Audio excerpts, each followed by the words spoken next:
Hello hi everyone, നമസ്കാരം and welcome to reaction ബെയർ ജോലിക്കൽ. എല്ലാവരും സുഖമായിരിക്കുന്നു എന്ന് വിശ്വസിക്കുന്നു. മനാഫ് എന്ന നന്മമരം വീണു.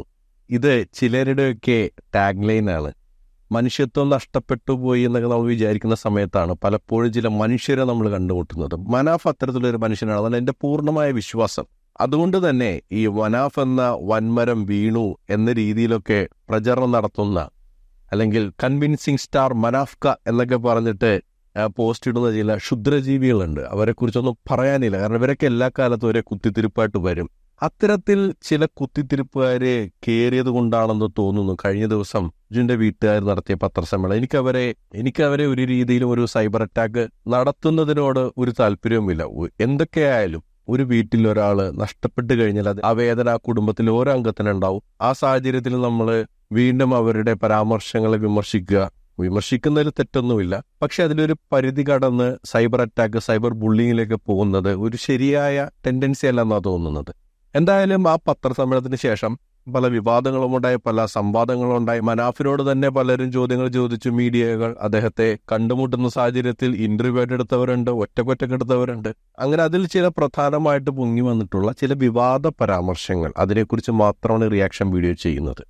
എനിക്ക് ആദ്യമേ പറയാനുള്ളത്, ഇവർ ഇത്തരം രീതിയിലുള്ള കാര്യങ്ങൾ വരാനുള്ള ഒരു പ്രധാനപ്പെട്ട കാരണമായിട്ട് എനിക്ക് തോന്നുന്നത്, എല്ലാ വീട്ടിലും നാട്ടുകാരുടെ ഇടയിലെ, കൂട്ടുകാരുടെ ഇടയിലായിക്കോട്ടെ, ബന്ധുക്കളുടെ ഇടയിലായിക്കോട്ടെ, പാഷാണത്തിൽ പോലെ ചില ആളുകളുണ്ടാവും. ഈ അളിയൻ എന്ന് പറയുന്ന വ്യക്തിയോട്, ജിതിനോട്, എടാ നീയോ അവിടെ 10-70 ദിവസം ഉണ്ടായിരുന്നല്ലേ, എന്നിട്ട് ക്രെഡിറ്റ് വേണം മറ്റൊരാളെ കിട്ടിയത്, നീ അവിടെ കിടന്ന് കണ്ടിട്ട് വല്ല ഗുണമുണ്ടായോ? കേൾക്കുമ്പോൾ ആരായാലും വിഷമം തോന്നൂലേ? അത് തന്നെ അവരെ വീട്ടുകാരൊക്കെ ഇട്ട് കഴിയുമ്പോൾ ശരിയാ, വെട്ടിപ്പെട്ടുള്ള അവിടെ കിടന്ന് കഷ്ടപ്പെട്ടിട്ട് മനാഫിനെ കുറിച്ചാണ് എല്ലാവരും സംസാരിക്കുന്നത്. ഇനി വേറെ ചില കൂട്ടരുണ്ട്, ഈ സഹായം എന്നൊക്കെ പറഞ്ഞല്ലോ, ഈ മനാഫ് കുട്ടിയെ സ്വന്തം മോനെ പോലെ നോക്കുമെന്ന് പറഞ്ഞല്ലോ. അതിന് ആൾക്കാർ പറഞ്ഞിട്ട് അവനാരിതൊക്കെ നോക്കാനായിട്ട്, ഇനി അവൻ നോക്കിയിട്ട് വേണ്ടോ അതിൻ്റെയൊക്കെ വീട്ടുകാർക്ക് കഞ്ഞി കുടിക്കാൻ. ഈ കുത്തിത്തിരിപ്പുണ്ടാക്കുന്ന ആൾക്കാർക്കുണ്ടല്ലോ, ഈ കുത്തിത്തിരിപ്പുണ്ടാക്കാൻ മാത്രം അറിയാൻ പാടില്ലെന്നുള്ളതാണ്. വെള്ളപ്പൊക്കത്തിന്റെ സമയത്താണ് എത്ര കുത്തിത്തിരിപ്പുകൾ കണ്ടിരിക്കുന്നു. അവർക്ക് ഈ മനുഷ്യ മനസ്സിന്റെ നന്മയൊന്നും കാണാം. അവരൊക്കെ ആയിരിക്കും ഈ കുത്തിത്തിരിപ്പുണ്ടാക്കി വിട്ടിരിക്കുന്നത്. ആർസി ഓണർ വേറൊരുത്തരാണല്ലോ, പിന്നെ എങ്ങനെയാണ് ലോറി ഉടമ മനാഫ് എന്ന് വരുന്നത്? നമ്മൾക്കെല്ലാവർക്കും അറിയാം, ഈ വാർത്ത വന്ന സമയത്ത് നമ്മളെല്ലാവരും കണ്ടതാണ്. ലോറി ഉടമ മനാഫ് എന്ന രീതിയിലാണ് വാർത്താ മാധ്യമങ്ങളിൽ ഞാൻ കേട്ടത്. അതുകൊണ്ടായിരിക്കും അദ്ദേഹം ആ പേരിട്ടത്, ലോറി ഉടമ മനാഫ്. അതിലെന്താ തെറ്റുള്ളത്? അങ്ങനെ പേരിലാണ് അയാൾ ആളുകളുടെ ഇടയിലേക്ക് തിരിച്ചറിയപ്പെടുന്നത്. അത് അയാൾ ആ ടാഗ് ഉപയോഗിച്ചിട്ട് എന്താ കുഴപ്പം? എത്രയോ പേര് ഫേസ്ബുക്കിൽ ഓരോ പേര് ഉപയോഗിക്കുന്നു. കമന്റ് പേര് ലാസർ ഇളയപ്പൻ, ഇതൊക്കെ അവരുടെ ശരിക്കും പേരാണ് നമ്മൾ വിചാരിക്കുന്നുണ്ടോ? അല്ലെങ്കിൽ അവർ തെളിയിക്കണോ? ഞാൻ ആരുടെങ്കിലും ഇളയപ്പനാണ്, എൻ്റെ പേര് ലാസർ, അതുകൊണ്ട് ഞാൻ ലാസർ ഇളയപ്പൻ എന്ന് പേരിട്ടുന്നു. അപ്പം അങ്ങനെ അവർ പേര് ഉപയോഗിക്കും. അതിലിപ്പോൾ എന്താ എത്ര പ്രശ്നമുള്ളത്? അദ്ദേഹത്തിൻ്റെ അനിയനാണ് അതിൻ്റെ ഓണർ. അവർ ഒരുമിച്ചെടുത്ത സംരംഭമാണ്. അതിലിപ്പോൾ ഒരാളുടെ പേര് ലോറി മേടിക്കും, മറ്റയാൾ ഈ ഫ്ലീറ്റ് സർവീസ് മാനേജ് ചെയ്യും. അതിലിപ്പോൾ എന്താ പ്രശ്നമുള്ളേ? അതിലൊക്കെ ഈ കുത്തിത്തിരിപ്പ് കാണിച്ച് വീട്ടുകാരെ വലിച്ചിടേണ്ട കാര്യമുണ്ടോ? അവരിപ്പോൾ ആൾക്കാരും വലിയ ശത്രുക്കളാക്കി എന്നുള്ളതാണ് ഏറ്റവും വലിയ പ്രശ്നം. പിന്നെ അടുത്തത്, യൂട്യൂബ് ചാനൽ വഴി വരുമാനം നേടി ഇവന്മാരെ പട്ടപ്പരിപാടി, ഈ കുത്തിത്തിരിപ്പുകാരെ പട്ടപ്പരിപാടി അവതരിപ്പിച്ചാൽ ഇതാണ് അവസ്ഥ. മോശമാക്കാൻ വേണ്ടിയായിരിക്കും ഇവർ ചെയ്യുന്നത്, പക്ഷെ അത് നല്ല രീതിയിലേക്ക് വരും എന്നുള്ളതാണ്.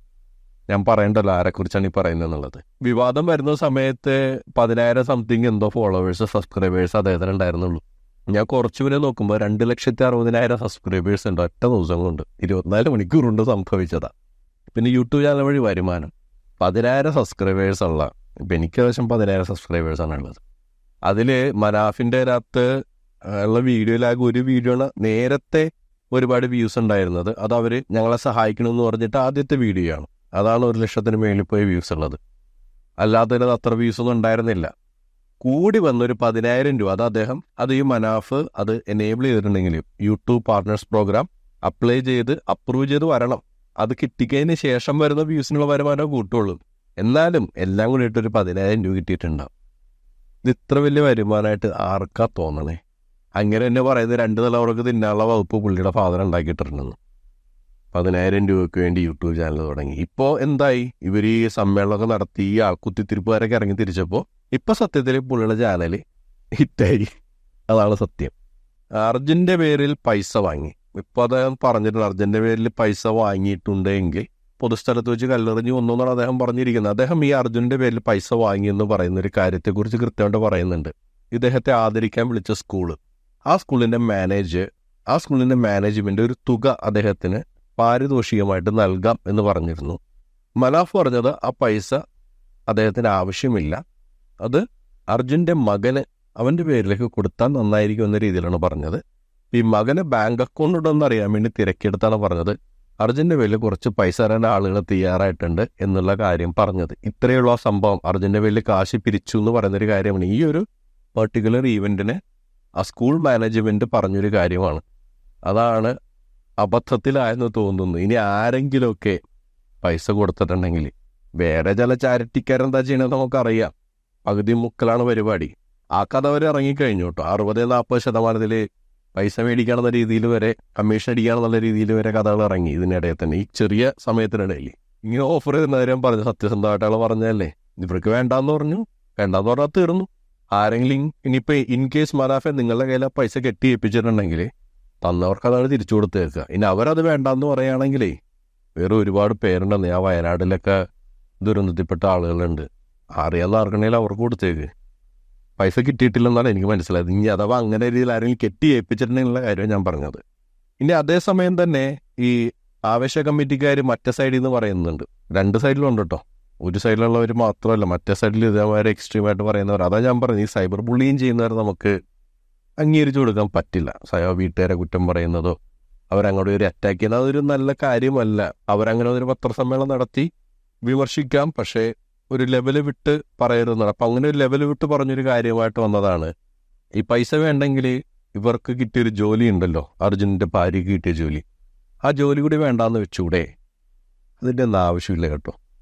ഏത് പെൺകുട്ടിയായാലും, ഇപ്പോൾ അർജുൻ്റെ ഭാര്യയുടെ കാര്യം മാത്രമല്ല ഞാൻ പറയുന്നത്, ഏത് പെൺകുട്ടിയായാലും സ്വന്തം കാലിൽ നിൽക്കാൻ ഒരു വരുമാനം ഉള്ളത് വലിയ കാര്യമാണ്. ഇന്ന് കൂടെയുള്ളവരൊക്കെ നാളെ ഉണ്ടാവുന്നവരെ ആർക്കറിയില്ല. അതിപ്പോൾ സ്നേഹത്തിൻ്റെ പേരിലായാലും ബന്ധത്തിൻ്റെ പേരിലായാലും സൗഹൃദത്തിൻ്റെ പേരിലായാലും ഇതൊക്കെ പിരിയാനായിട്ട് ചെറിയ കാര്യം മതി. അന്ന് നമുക്ക് നമ്മളെ ഉണ്ടാവുള്ളൂ എന്നുള്ളൊരു ബോധം ഉണ്ടാവണം. ഇങ്ങനെ പലരും ആവശ്യത്തിൽ പറയും, അതൊക്കെ കേട്ടുള്ള ജോലി, കിട്ടിയ ജോലി കളയാതിരിക്കുക.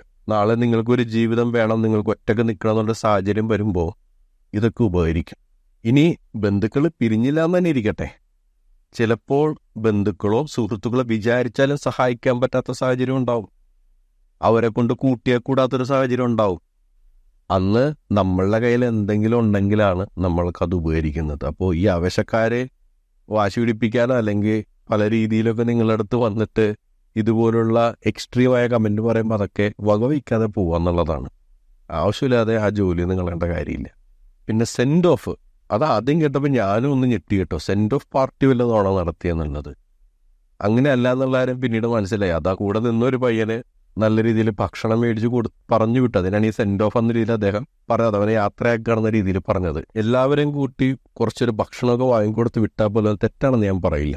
ഇപ്പോൾ കേരളത്തിൽ 1-2 ദുരന്തങ്ങൾ അടുപ്പിച്ച് നടന്നു. അപ്പം അന്നേരം നിങ്ങളുടെ ഈ പറയുന്ന സന്നദ്ധ സംഘടനകൾ മാത്രമല്ല, അറിയപ്പെടാത്ത ചില സംഘടനകളുണ്ട്. അറിയപ്പെടുന്നവരാണെങ്കിൽ തന്നെ അവർ പോയി വരുന്നൊന്നും ആരും അറിയില്ല. അവരവിടെ ചെന്നിട്ട് അവരെ കൊണ്ടാവുന്നത് ചെയ്ത് തിരിച്ചു വരും. ഇപ്പം ഞങ്ങളവിടെയുള്ള ചില യുവാക്കളെ കേട്ട് ഇതേവരെ സാമൂഹ്യ സേവനത്തിന് പോകും. ചെല്ലുന്ന സ്ഥലത്തെ സാഹചര്യം നമുക്കറിയാമല്ലോ. ഇവർ കഷ്ടപ്പെട്ടാ വരുന്നത്. അപ്പം ഞാൻ വാങ്ങിക്കൊടുത്തിട്ട്, ഞാൻ കഴിഞ്ഞ കഥയിൽ പറഞ്ഞ ടെന്നീസിൻ്റെ കാര്യം പറഞ്ഞല്ലോ, ഞങ്ങൾ ഇതേവരെ എന്തെങ്കിലുമൊക്കെ ഉണ്ടെങ്കിൽ തിരിച്ചു വരുന്ന ഒഴിക്കുന്ന നല്ല ഭക്ഷണമൊക്കെ മേടിച്ചിട്ട് ഞങ്ങൾ സന്തോഷത്തോടെ തിരിച്ചു വരുന്നൊരു സംഭവമുണ്ട്. 10-72 ദിവസം കൂടെ നിന്ന ആളുകൾക്ക് ഭക്ഷണം മേടിച്ചു കൊടുത്തെന്ന് പറയുക ഇത്ര വലിയ തെറ്റൊന്നുമല്ല. അപ്പോൾ ആ പറഞ്ഞ അമ്മയ്ക്ക് അതൊരു വിഷമമായിട്ടുണ്ട് ആ വാക്ക് കേട്ടപ്പോൾ. അപ്പം അമ്മ അത് ആ രീതിയിലല്ലാന്ന് ഇപ്പം അദ്ദേഹം പറഞ്ഞല്ലോ. ഇനി അതങ്ങൾ വിട്ടുകളയുക. പിന്നെ സ്വീകരണവുമായിട്ട് ബന്ധപ്പെട്ട് രാവിലെ അരുൺകുമാർ, നമ്മുടെ റിപ്പോർട്ടർ ചാനലിലെ അരുൺകുമാർ, എനിക്ക് അദ്ദേഹം രാവിലെ പറഞ്ഞപ്പോൾ എന്താ പറയേണ്ടതെന്ന് തോന്നിയില്ല. എന്താ അരുൺകുമാർ ഉദ്ദേശിക്കുന്നത്? നമ്മുടെ നാട്ടിൽ ഇപ്പം മനുഷ്യത്വം കുറഞ്ഞു വരികയാണ്. മനുഷ്യത്വം ഇപ്പോൾ കാണുന്ന വെച്ചിട്ടുണ്ടെങ്കിൽ ജാതി തിരിച്ചും മതം തിരിച്ചും രാഷ്ട്രീയം തിരിച്ചുമാണ് ഇപ്പോൾ മനുഷ്യത്വം നിൽക്കുന്നത്. ഇതൊന്നും അല്ലാതെ നിൽക്കുന്ന മനുഷ്യന്മാരെ അവരുടെ എണ്ണം ചുരുങ്ങി വരികയാണ്. മനാഫിനെ പോലുള്ള ആൾ ഒരു നല്ലൊരു മാതൃകയാണ് ഈ സമൂഹത്തിന് കൊടുത്തത്. അതില്ലാന്ന് അരുൺകുമാറിന് പറയാൻ കഴിയില്ലല്ലോ. നല്ലൊരു മാതൃക കൊടുത്തത്. മനാഫിനെ പോലെ ഒരു ചങ്കു സുഹൃത്ത് നമ്മൾക്കില്ലാന്നല്ല പറയുന്നത്, പക്ഷെ അങ്ങനെ ഇല്ലാത്തവർക്ക് മനാഫിനെ പോലെ അവരുടെ ജീവിതത്തിൽ വേണം. അതൊരു നല്ല മാതൃകയാണെന്നേ. പിന്നെ സ്കൂളിലാണ് സ്വീകരണം നടത്തിയത്. കുട്ടികളെ കഥ കണ്ട് മനസ്സിലാക്കട്ടെ എന്നേ, കുട്ടികളെ കഥ കണ്ട് പഠിക്കട്ടെ. അല്ലാതെ ഈ മതങ്ങളും രാഷ്ട്രീയവും ഒക്കെ തിരിച്ചു വെക്കുന്ന മതൽക്കെട്ടിൻ്റെ അകത്തേക്ക് കുട്ടികൾ പെടാതെ പോകണം. പേരിലുള്ള മതമൊന്നും അല്ല നമ്മൾ നോക്കേണ്ടത്. അങ്ങോട്ടും ഇങ്ങോട്ടും നമ്മുടെ മനുഷ്യരാണ്, കൂടെ നിൽക്കേണ്ടവരാണ്. പിന്നെ ഏതെങ്കിലുമൊക്കെ രാഷ്ട്രീയ പാർട്ടികളോ മതസംഘടനകളോ ഒക്കെ ഇങ്ങനെ സ്വീകരണം നടത്തി മുതലെടുക്കാൻ നോക്കുന്നുണ്ടെങ്കിൽ അത് മനാഫ് ശ്രദ്ധിക്കണം. അവരുടെ കെണിയിൽ പോയി വീണു കൊടുക്കരുത്. കാരണം മനാഫിൻ്റെ കൂടെ നിൽക്കുന്ന ചില ആളുകൾക്കും അർജുൻ്റെ ഫാമിലിയുടെ കൂടെ നിൽക്കുന്ന ചില ആളുകൾക്കും അവരുടേതായ രാഷ്ട്രീയ മതപരമായ ഉദ്ദേശങ്ങളൊക്കെ ഉണ്ട്. അതൊക്കെ എത്രയൊക്കെ നമ്മൾ കണ്ണടച്ചിരുന്നാലും കാണാൻ പറ്റുന്ന കാര്യങ്ങളാണ്. ഇവരുടെയൊക്കെ വലയിൽ പോയി രണ്ട് കുടുംബങ്ങളും വീണു കൊടുക്കരുത്. പിന്നെ അതിൽ പ്രധാനമായിട്ട് പറഞ്ഞ കാര്യം നമ്മളതിൽ പരാജയപ്പെട്ടു പോയി എന്ന രീതിയിലാണ് അരുൺകുമാർ അത് അവതരിപ്പിച്ചത്. അതായത് അർജുനെ നമുക്ക് ജീവനോടെ കാണാൻ കഴിഞ്ഞില്ല, അതൊരു പരാജയമാണ്. ശരിയാണ്, പരാജയമാണ്. പക്ഷേ ഈ പരാജയത്തിൻ്റെ അവസാന നിമിഷം വരെ കൂടെ നിൽക്കുന്ന ആളുകളുണ്ടല്ലോ, അവരാണ് നമ്മൾക്ക് ആവശ്യമുള്ളത്. ജയിക്കുമ്പോൾ കൂടെ നിൽക്കുന്നവരല്ല. പണ്ട് സ്കൂൾ ഇലക്ഷനിലൊക്കെ മത്സരിക്കുമ്പോൾ തോക്കുന്ന് ഉറപ്പാണെങ്കിലും നമ്മളിവിടെ ചങ്കുവരെ നിൽക്കുന്ന ആളുകളുണ്ട്. അരുൺകുമാർ പറഞ്ഞതുപോലെ പരാജയപ്പെട്ടു പോയ ഒരു കാര്യത്തിൽ കൂടെ നിന്ന ആളാണ്, അവസാനം വരെ നിന്ന ആളാണ് മനാഫ്. അയാളെ നമ്മൾ ചേർത്ത് പിടിക്കണം, അയാളെ നമ്മൾ ആദരിക്കണം.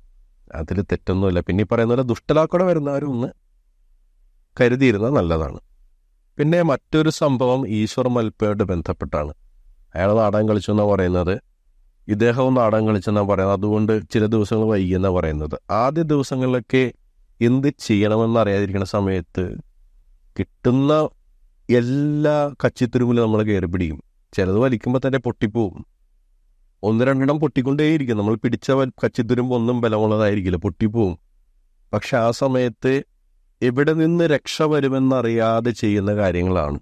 അപ്പോൾ അതിനെ നമ്മൾ മുതലെടുത്തു എന്നൊക്കെ പറയുന്നത് അത് ശരിയാണെന്ന് എനിക്ക് തോന്നുന്നില്ല. പിന്നെ ഈശ്വർ മൽപ്പെ നാടകം കളിച്ചെന്നൊക്കെ പറഞ്ഞിട്ടുണ്ടെങ്കിൽ എങ്ങനെയാണെന്ന് നമുക്കത് ഉൾക്കൊള്ളാൻ കഴിയുന്നെന്നുള്ളതാണ്. അയാളും ജീവൻ പണയം വെച്ചിട്ടല്ലേ ഇതിനു വേണ്ടി ഇറങ്ങി തിരിച്ചത്. ഇപ്പോൾ എത്ര എക്സ്പേർട്ടാണെങ്കിൽ പോലും അടിയിൽ കിടക്കുന്നത് വെറുതെ ഒഴുകുന്ന മണ്ണല്ല, വെറുതെ ഒരു തിട്ടയിലൂടെ വെള്ളമൊഴുകി പോകുന്നതല്ല പുഴ. ഒരു ലാൻഡ് സ്ലൈഡ് നടന്ന പ്രദേശമാണ്. പാറകളും മരങ്ങളും ഒക്കെ ഇടിഞ്ഞു വന്നിട്ടുണ്ട്.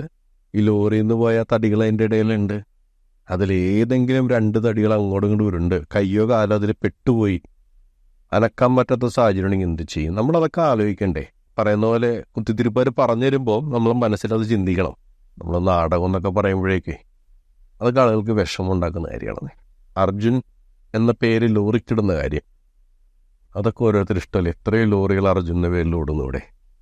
മനാഫിൻ്റെ ലോറി മാത്രമാണ്. അർജുൻ്റെ പേര് വളരെ കോമണായ പേരാണ്. പണ്ടൊക്കെ നമ്മളുടെ ഈ വില്ലൻ ലോറികളുണ്ടല്ലോ, സിനിമയിൽ കാണുന്ന വില്ലൻ ലോറി, ഒരു ലോറിയും ഒരു ബൈക്കും കണ്ട ബൈക്കിന് ഇടിച്ചെറുപ്പിക്കുമെന്ന് ഉറപ്പാണെന്നുള്ള ഒരു കാലഘട്ടം ഉണ്ടായിരുന്നു. അതിൽ വരുന്നൊരു മഞ്ഞ കളറുള്ള ലോറി.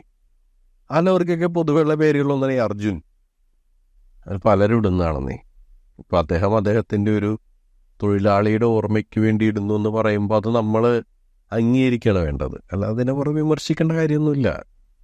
പലർക്കും ഇഷ്ടപ്പെടുന്നില്ല, അതാണ്. ഇതൊക്കെ അങ്ങാട് മനുഷ്യനെ സ്നേഹിക്കുന്നത് കാണുമ്പോഴേ മനസ്സിൽ ബുദ്ധിമുട്ടുള്ള ചില ആളുകളുണ്ട്. അവർക്കൊന്നും സഹിക്കുന്നില്ല.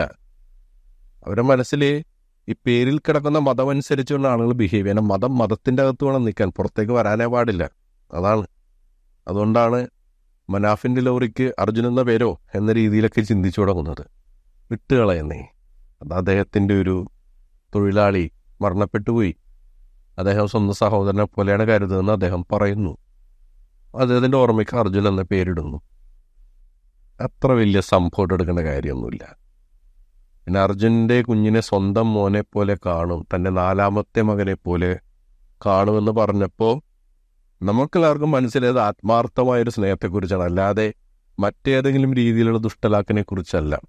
ആ ഒരു ദുഷ്ടലാക്ക് ആരും ചിന്തിച്ചെടുത്തില്ല. ഈ പറയുന്ന ഈ പാഷാതിക്രമികൾക്ക് മാത്രമേ ദുഷ്ടലാക്കൊക്കെ ചിന്തിച്ചെടുക്കാൻ പറ്റുള്ളൂ.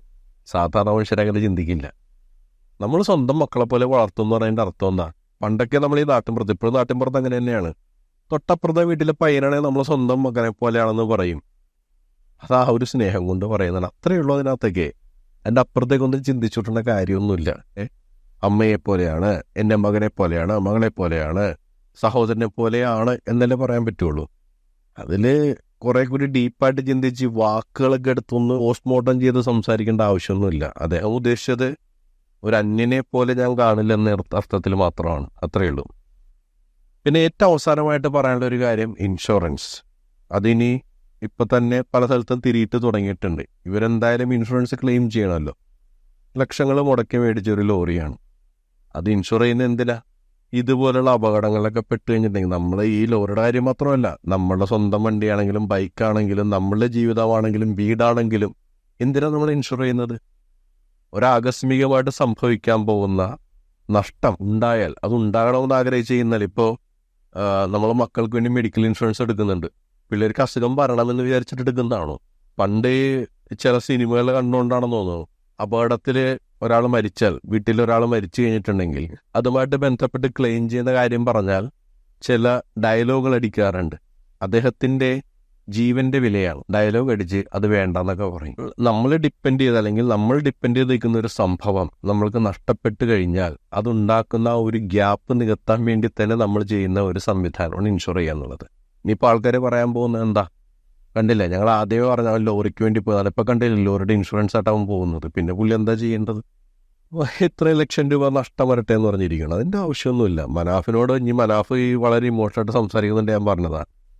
അർജുൻ്റെ ശരീരം കിട്ടിയ സമയത്ത് അദ്ദേഹം പറഞ്ഞല്ലോ, അവൻ്റെ ശരീരം എടുത്തിട്ട് ലോറി കളഞ്ഞേക്കുമെന്ന് പറഞ്ഞു. അതേപോലെ ഇമോഷണായിട്ട് സംസാരിക്കുന്നുണ്ട്. പറയാം, ആളുകൾക്ക് പലതും പറയാം. അവരുടെ കയ്യിൽ നിന്നല്ലേ പൈസ ഒന്നും പോകുന്നത്. അവരൊത്താലൊരു കുത്തിത്തിരിപ്പ് ഇല്ലെങ്കിൽ പോട്ടെ എന്ന രീതിയിൽ പറയുന്ന കാര്യങ്ങളാണ്. അതിൻ്റെ പുറയൊന്നും പോകേണ്ട ആവശ്യമില്ല.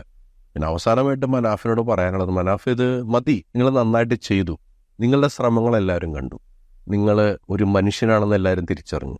ആ ഒരു നിലയിൽ നിങ്ങൾ ചെയ്യേണ്ടതെല്ലാം ചെയ്തിട്ടുണ്ട്. ഇനി നിങ്ങളൊന്നും ചെയ്തില്ല എങ്കിലും ആരൊന്നും പറയാൻ പോകുന്നില്ല. അവരുടെ വീട്ടിൽ തന്നെ പറഞ്ഞല്ലോ, അവർക്ക് അതിൻ്റെ ആവശ്യമൊന്നുമില്ല, അവർക്ക് തന്നെ ഡീൽ ചെയ്യാവുന്നൊരു സിറ്റുവേഷനേ ഉള്ളൂ. വിട്ടേക്ക്, മതി, യു ഹാവ് ഡൺ ഇനഫ്. അത് നല്ല രീതിയിൽ തന്നെ ചെയ്തു. പിന്നെ അർജുൻ്റെ വീട്ടുകാരോടല്ല ഞാൻ പറഞ്ഞല്ലോ, അവരെ ഇതിനകത്ത് വിമർശിക്കാൻ ഞാൻ ആഗ്രഹിക്കുന്നില്ല. പക്ഷെ അവരുടെ മനസ്സിൽ കുത്തിത്തിരിപ്പുണ്ടാക്കിയവരോട് ഇനിയെങ്കിലും മനുഷ്യരായിട്ട് ജീവിക്കാൻ പഠിക്കും. എന്താണ് നിങ്ങൾക്ക് ഈ വിഷയത്തിൽ അഭിപ്രായമായിട്ട് പറയാനുള്ളത്? അത് കമൻറ്റ് രേഖപ്പെടുത്തുക. മറ്റൊരു പ്രതികരണമായി നമുക്ക് വീണ്ടും കണ്ടുമുട്ടാം. അതുവരേക്കും ബൈ ബൈ, ടേക്ക് കെയർ.